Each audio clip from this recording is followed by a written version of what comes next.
Minority Leader. Ask unanimous consent the quorum be dispensed with. Without objection.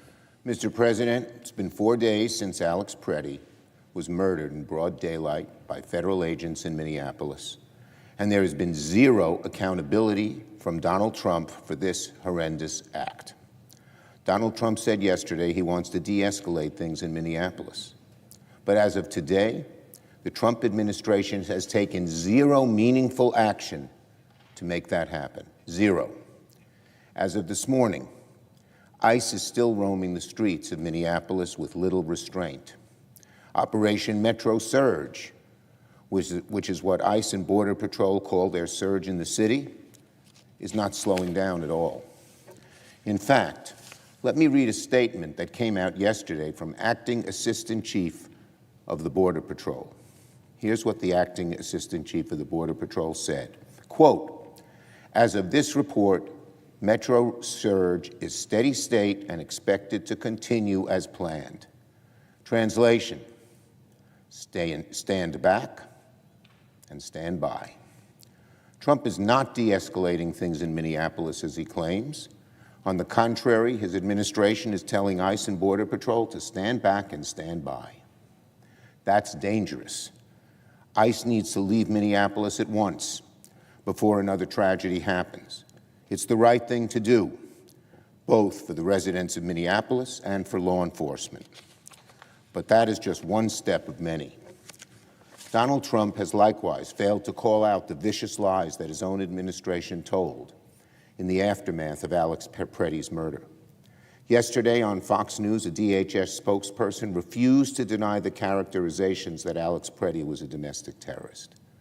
Refused to deny those characterizations. It's absurd.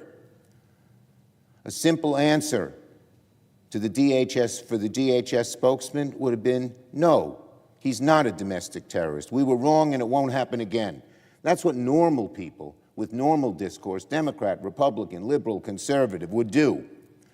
But in this administration, where lying is their trademark and it spreads from the top down, lying is okay.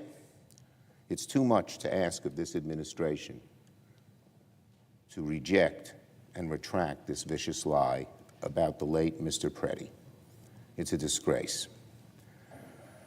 And as for President Trump, it's not enough for Donald Trump to meekly suggest he disagrees with the words of Stephen Miller calling Preddy an assassin. Donald Trump is the president and he needs to act like it. He needs to send a message and make an example of his deputies who deliberately lie to the country in moments of crisis.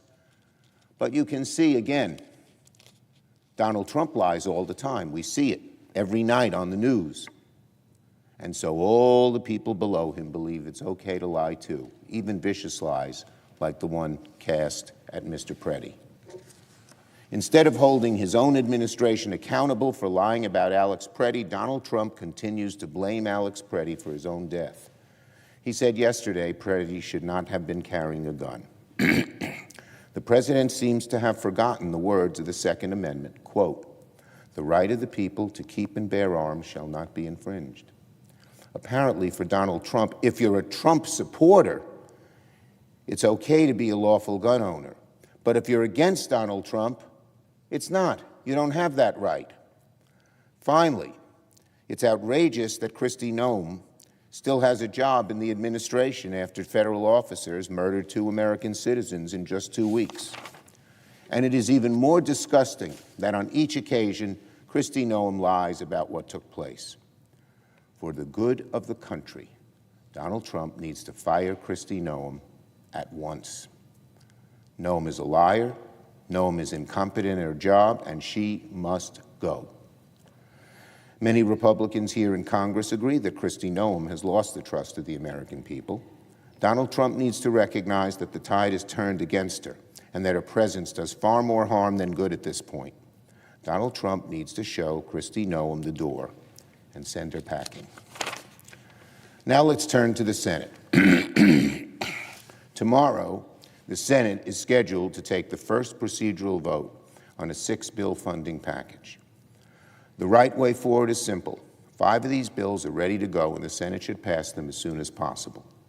If Leader Thune agrees to split these bills, just as Johnson did in the House, Senate Democrats are ready to join Republicans in passing them and funding 96% of the federal government. But the DHS bill, the sixth bill, needs more work in the aftermath of Preddy's death, Good's death, and the awful abuses we have seen from ICE across the country. Until ICE is properly reined in and overhauled, the DHS funding bill doesn't have the votes to pass the Senate. Let me say that again so the White House hears it. Until ICE is properly reined in and overhauled legislatively, the DHS funding bill doesn't have the votes to pass the Senate. Now, Leader Thune knows that, and so I urge Leader Thune not to put all 6 bills, including DHS, on the floor, but rather split them so we can focus on what we can pass right now. Time is short. We shouldn't waste time on failed votes right now, or else the government will shut down. I know both sides recognize we need to act in response to the awful tragedies that have taken place in Minneapolis, and senators, Democrat and Republican, are talking and sharing ideas. But given how little time we have left before the funding deadline, the first right step for the Senate is for Leader Thune to split the funding bills and put the 5 bills on the floor, 96% of federal funding, that can pass. It's the right and expedient thing to do to ensure that most of the government is funded in time. And if Thune doesn't do it, the shutdown of the government is on his back. If he does it, we can have the necessary, if he puts the 5 bills on the floor and leaves DHS out, then we can have the necessary negotiation to rework the DHS bill and add common sense safeguards to rein in ICE's very real and very dangerous abuses. The bottom line is simple. The American people support law enforcement. They support border security, but they do not support ICE terrorizing our streets and killing American citizens. ICE needs to be held to the same basic standards that any law enforcement agency is asked to follow. Republicans must work with Democrats on legislative fixes to ensure ICE is reined in and overhauled to protect the public's safety. I yield the floor.